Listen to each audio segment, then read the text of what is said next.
Hey guys, so welcome back to the channel. In this tech tutorial video we're going to show you how you can access DuckAI through the DuckDuckGo web browser on desktop computer or laptop in 2026, for example, to use it as a search engine on DuckDuckGo or to have conversations with DuckAI. So let us dive into this. So launch DuckDuckGo on your web browser, on your computer as a web browser.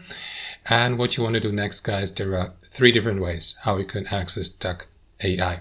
Option number one is you may use the search tab here, for example, but instead of using this search button here, switch to DuckAI.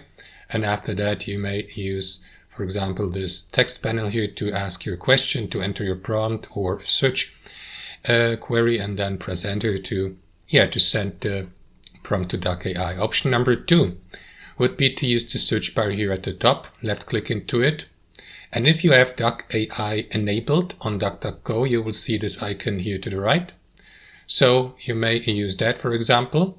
Or alternatively, guys, if you don't see this speech bubble here, you may, for example, right click into it and, for instance, navigate to the AI settings. And here in the AI settings, make sure that DuckAI hasn't been disabled. You can do that by clicking into this button, and that these DuckAI shortcuts are available so that you may access it here or here, for example. And option number three would be to use a DuckAI button here in the top right.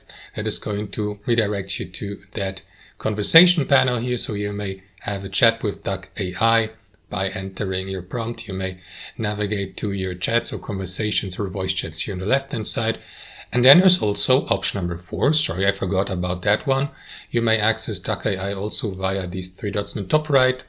And from here, navigate to new DuckAI chat or use the shortcut Alt-N for that. So these are the four options, guys, how you can navigate to DuckAI through DuckDuckGo web browser. Thanks for watching. Hope you enjoyed it, got some value from it, and we'll see you next time on our channel.